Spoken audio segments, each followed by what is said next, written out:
नमस्कार, मैं हूं आलोक जोशी और आप देख रहे हैं आलोक अड्डा। आज मैंने कहा है कि मजाक मत उड़ाइए। एक तो मौत का मजाक मत उड़ाइए और दूसरा सीमा पर तनाव का मजाक मत उड़ाइए, सेना का मजाक मत उड़ाइए। और कहा इसलिए ये दोनों विषय ऐसे हैं जिन पे मैं सचमुच बात नहीं करना चाहता था। संबित होता जी ने कहा है कि आप बहुत लेट हैं, लोग सुबह 10 बजे से चीन को गाली देने में लगे हैं। मेरी चीन को गाली देने में कोई बहुत ऐसी दिलचस्पी नहीं है।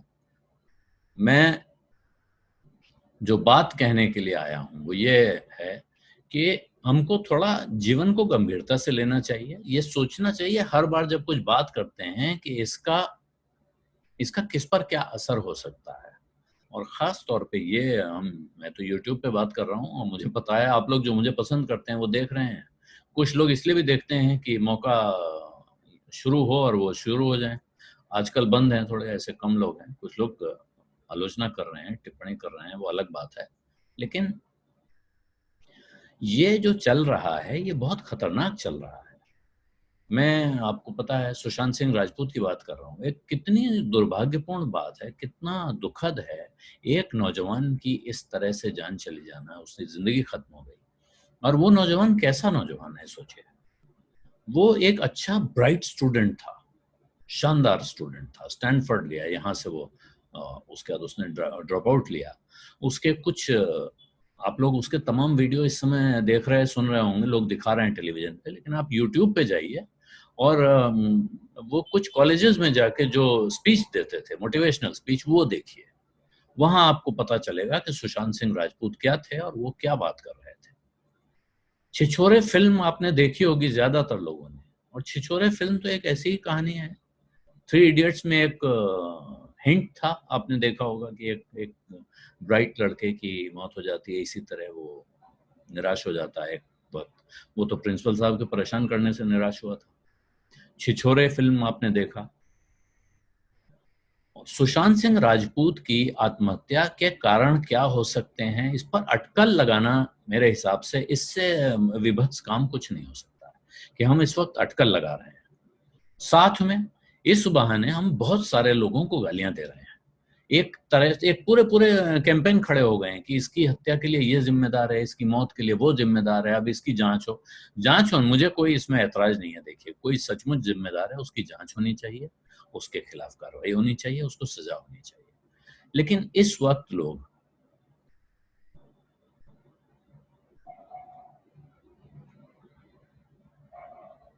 मैं इस वक्त जो लोग बात कर रहे हैं कि किस किस का हाथ हो सकता है, कौन कौन जिम्मेदार हो सकता है। अब मैं मुझे एक मेरे मित्र ने बताया, आज ही बात हुई, और वो काफी इस बात से भी हिले हुए थे। और उनका कहना था, वैसे भी वो पिछले महीने भर से कह रहे हैं, ये ऐसा मौसम है जिसमें डिप्रेशन बढ़ रहा है क्योंकि लोग लॉकडाउन में अकेले पड़े हैं, परेशान हैं।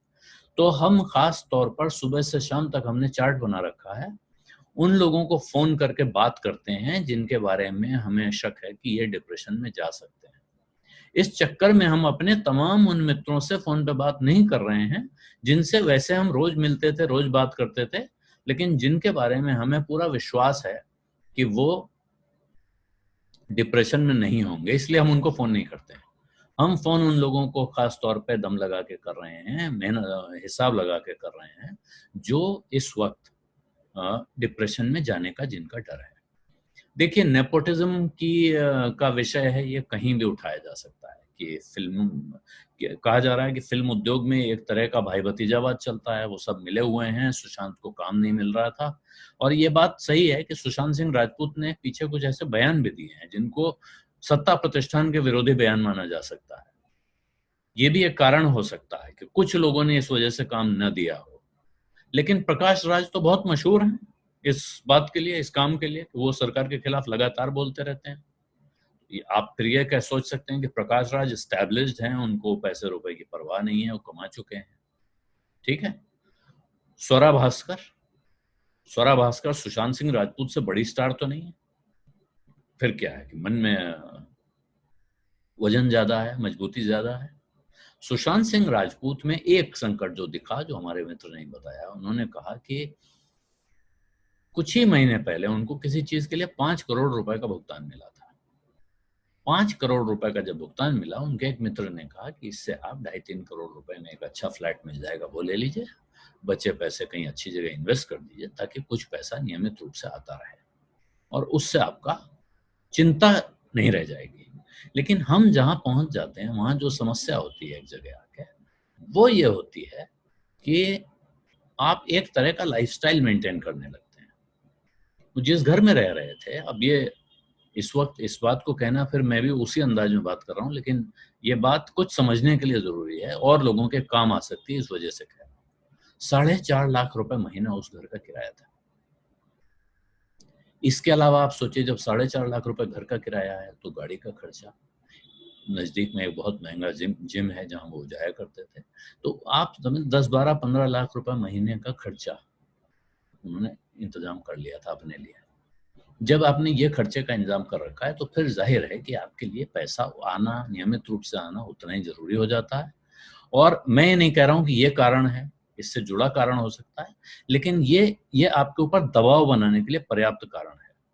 मैं जैसे पिछले कई महीनों से अब नौकरी नहीं करता हूँ और मेरी कमाई भी उस हिसाब से नहीं होती है। अगर मैंने इस वक़्त बहुत सारा कर्ज़ा ले रखा होता, मेरे ऊपर भारी वज़न होता और महीने का मेरा खर्चा भी बहुत तनाप-शनाप होता, तो ज़ाहिर है कि मैं बहुत प्रेशर में होता।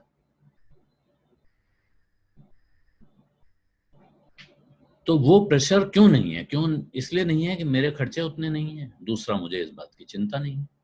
मैं खेमका जी किसका नाम लूँ, नहीं लूँ त्यागी जी आप इस पे आप चिंता ना करें, मुझे लेने दें और मैं स्वरा भास्कर की बहुत कद्र करता हूँ, ये मैं आपको बता दूँ। स्वरा भास्कर की बहुत इज़्ज़त करता हूँ।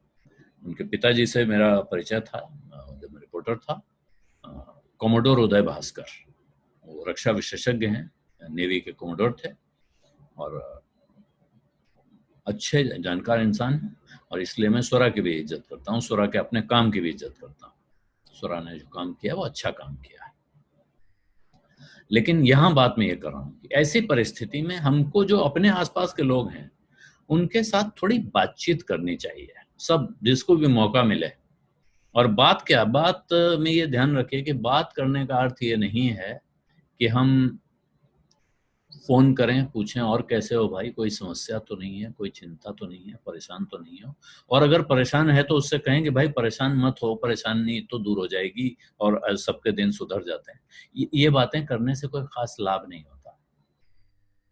उल्टे आपको ये बातों के अलावा कुछ गप लगाइए, कुछ किस्से सुनाइए फालतू, जिसे टाइम पास बात कहते हैं ना, वो टाइम पास बात दरअसल सबसे काम की बात होती है। मेरा अपना मानना है कि आप अच्छी बातें करते हैं, जिससे मनुष्य खुश हो। उसको ये चिंता याद ना दिलाएँ कि भाई तेरी नौकरी नहीं है लेकिन तू परेशान मत हो। आप बार-बार कहेंगे तो वो अगर नहीं भी सोच रहा होगा, वो भी बार-बार ये सोचने लगता होगा। जैसे आप मेरे बारे में अक्सर यहाँ लोग पूछते रहते हैं कि साहब आपने क्यों छोड़ा? तो अगर मैं इस बारे में चिंता नहीं कर रहा हूँ, तब भी फिर रोज़ एक आदमी याद दिला देता है। अच्छा क्यों भाई? तो ये इस तरह की बातों से कुछ ख़ास फ़ायदा नहीं होता है। बात वो करिए जिससे आपको भी आनंद आए, सामने वाले को भी आनंद आए। आप कहानी सुना दीजिए, किस्से सुनाइए, गॉसिप भी कर लीजिए, थोड़ा निंदा रस में भी कोई बुराई नहीं है, लेकिन ऐसी बातें करिए जिससे आदमी को थोड़ा मज़ा आए, तब उस बात का फ़ायदा है, बात वही है। ये बात बात नहीं है कि भाई तुम्हारी तबीयत ठीक है, कोई चिंता मत करना, हम लोग हैं और तुम अपने को अकेला मत समझना। वो और अकेला थोड़ा जैसे ही आप फ़ोन काटेंगे, वो तुरंत अपने को और अकेला समझना शुरू कर देगा। उसको और कष्ट होगा। ये विनायक सप्रे जी कह रहे हैं, बिना काम की बात अक्सर बड़े काम की बात होती है और ये बिल्कुल सही कह रहे हैं और मैं इस बात से 100% इत्तेफ़ाक रखता हूँ कि बिना काम की बात अक्सर बहुत काम की बात होती है। एक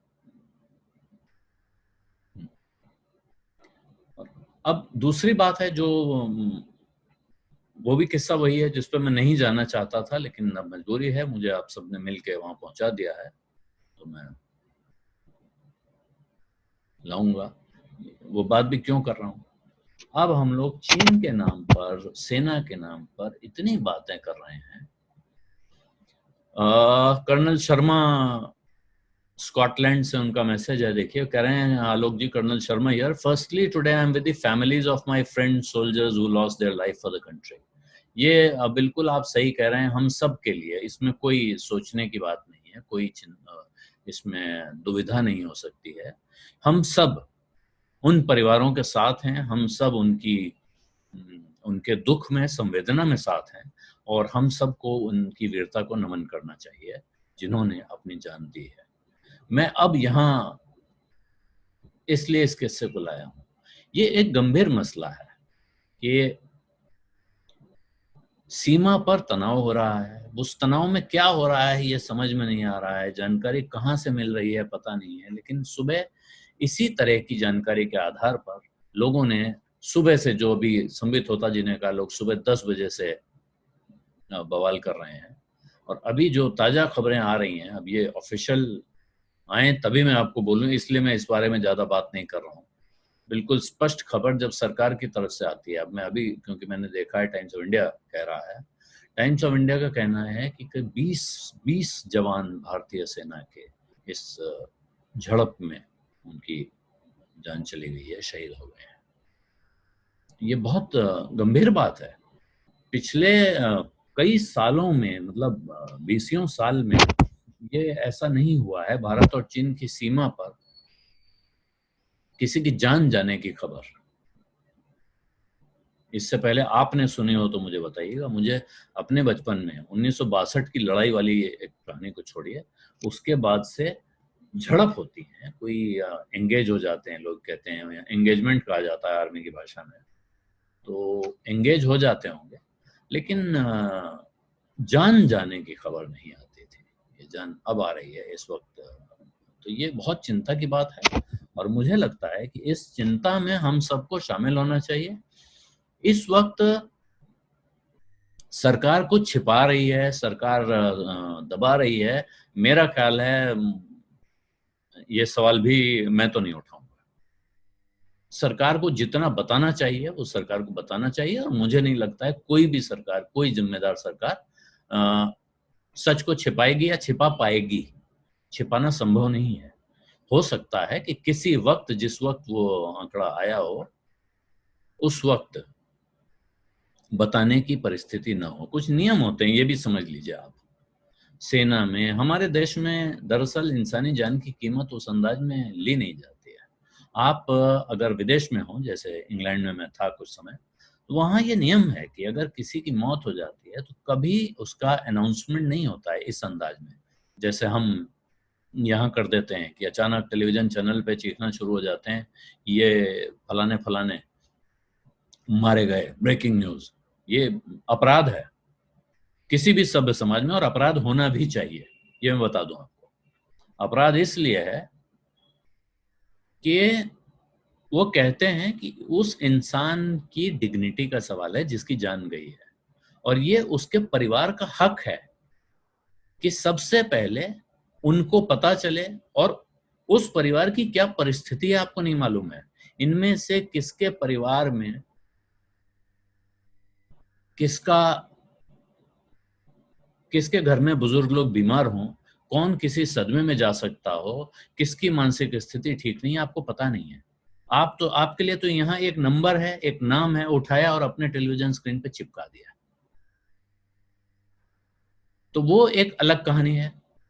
लेकिन इसीलिए वहां ही कहा जाता है सबसे पहले अथॉरिटीज जाती हैं, अधिकारी लोग जाते हैं उसके परिवार में, उस सैनिक के परिवार में जिसकी जान गई होती है, उनको सूचित किया जाता है आधिकारिक तरीके से। अगर कोई ऐसी स्थिति है जिसमें किसी को नहीं बताया जाना है, उसको नहीं बताया जाता है, तो फिर वो बाहर भी नाम नहीं आता है, फिर उसका औपचारिक ऐलान नहीं होता है। कहा जाता है कि ये और एक सैनिक और है, लेकिन गोपनीयता की वजह से उनका नाम नहीं बताया जा सकता है, और इस बात का पालन वहां पूरा मीडिया करता है। ऐसा नहीं है कि वहां किसी को पता चल गया और वो कूदकर चलाने लगे। सभी लोग मिलकर इस चीज को मानते हैं।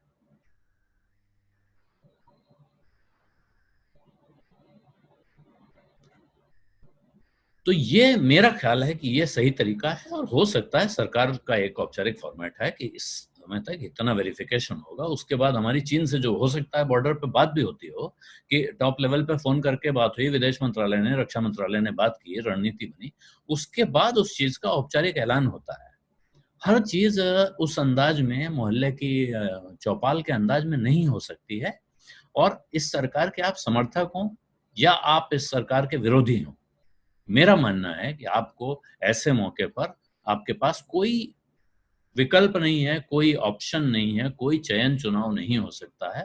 आपको सरकार के साथ खड़े होना होता है। विदेश नीति गलत है तो विदेश नीति पे सवाल उठेगा, उस पे सवाल उठाने का वक्त आएगा। आज की तारीख में, आज के दिन विकास इस पर सवाल उठाने का नहीं है। और ये इतनी बड़ी संख्या में भारत के सैनिक अगर शहीद हो गए हैं तो ये चिंता का विषय है। और मेरा ख्याल है कि ये चिंता का विषय हमारे कहने से सरकार की चिंता का विषय हो जाएगा, ऐसा नहीं है। ये चिंता का विषय बिना हमारे कहे भी सरकार का रहेगा। और आपको, हमको, सबको इस मामले में बिना सोचे विचारे उनके साथ होना चाहिए। लेकिन ये सोचना बहुत जरूरी है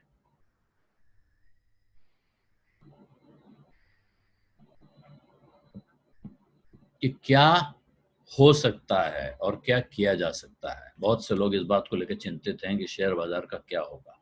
मैं आपको ये बात, तब पुरानी बात याद दिलाऊंगा शेयर बाजार के सारे विद्वानों को। हालांकि बहुत लोग नाराज हो जाएंगे, सुनेंगे नहीं मेरी बात और उस पर गुस्सा करने लगेंगे कि जिंदगी का ठिकाना नहीं है, आप बाजार की बात कर रहे हैं।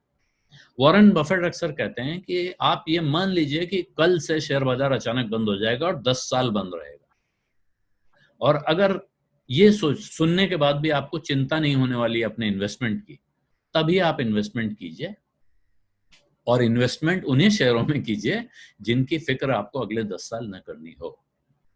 तो ये मैं शेयर बाजार के बारे में कहूंगा। आप सिर्फ शेयर बाजार की चिंता करते रहे तो फिर आप इन्वेस्टमेंट नहीं कर रहे हैं दरअसल। हाँ, ये प्रश्न अच्छा है हरि जोशी जी कि क्या ये परंपरा इस सरकार के लोगों ने तब कायम रखी थी जब ये विपक्ष में थे। तो ये अच्छा सवाल है। इस सवाल का जवाब तो आपको भी पता है, मुझे भी पता है। लेकिन मेरा कहना है, फिर वही बात है, ये वॉट अबाउटरी हो जाती है कि अगर इन्होंने विपक्ष में रहकर ये बात नहीं माना, पालन नहीं किया था, इसलिए अब जो विपक्ष में आ गए हैं वो भी इसका पालन न करें, ये भी ठीक नहीं। जो आज विपक्ष में है उसको भी मान लेना चाहिए। ऐसा नहीं करना चाहिए कि उन्होंने नहीं किया था इसलिए आज हम कर रहे हैं। और तमाम जिम्मेदारियां, और मैं खास तौर पे इस मामले में मैं फिर आपको नाम लूंगा, कौन किसको ब्लेम करेगा उसका मैं कुछ कर नहीं सकता हूं। मैं आपको नाम लेके उदाहरण के साथ बताऊंगा। डॉक्टर मनमोहन सिंह, आपको पता है डॉक्टर मनमोहन सिंह पहले वित्त मंत्री थे, उसके बाद कुछ साल वो विपक्ष में भी रहे प्रधानमंत्री बनने के पहले। जिस दौरान वो विपक्ष में थे उस दौरान ऐसा 2 मौकों पे हुआ है कि हमने उनसे सवाल पूछा किसी आर्थिक विषय पर, गंभीर आर्थिक विषय पर लोकसभा के बाहर उनसे सवाल पूछा गया, संसद के बाहर। जो सामान्य परंपरा है, नेता लोग निकलते हैं, उनके सामने माइक लगाया जाता है, उनसे पूछा जाता है और वो कुछ ना कुछ टिप्पणी करते हुए जाते हैं।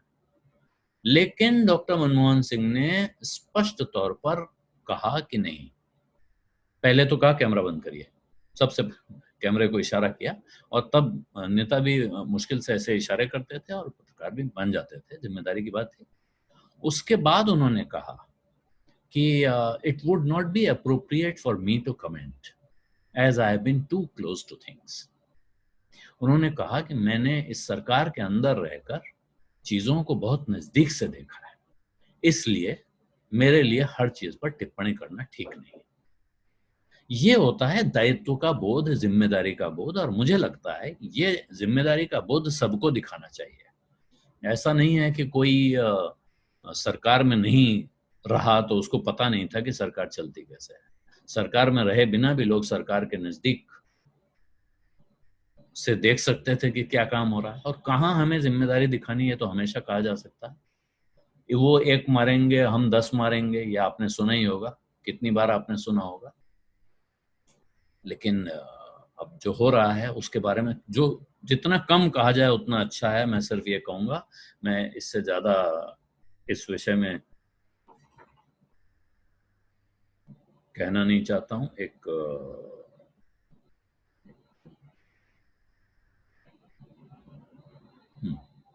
एक बहुत पुरानी, देखिए मैं 2013 में एक कविता मैंने पोस्ट की थी, वहां से मैं शुरू करूंगा। और वो इसलिए कह रहा हूं कि ये मीडिया पर टिप्पणी है और सरकार पर भी टिप्पणी है, और इसी टिप्पणी के साथ मैं आज की बात खत्म करूंगा। लेकिन उससे पहले फिर एक बार आपसे आग्रह करूंगा कि मेरा YouTube चैनल वन आलोक जोशी, अगर अभी तक आपने सब्सक्राइब नहीं किया है तो उसको सब्सक्राइब कर लें, घंटी भी बजा दें ताकि आपको खबर मिले नए वीडियो की, नए लाइव की।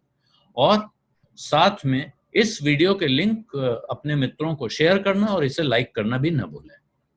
और अब सुनिए वो 4 लाइनें।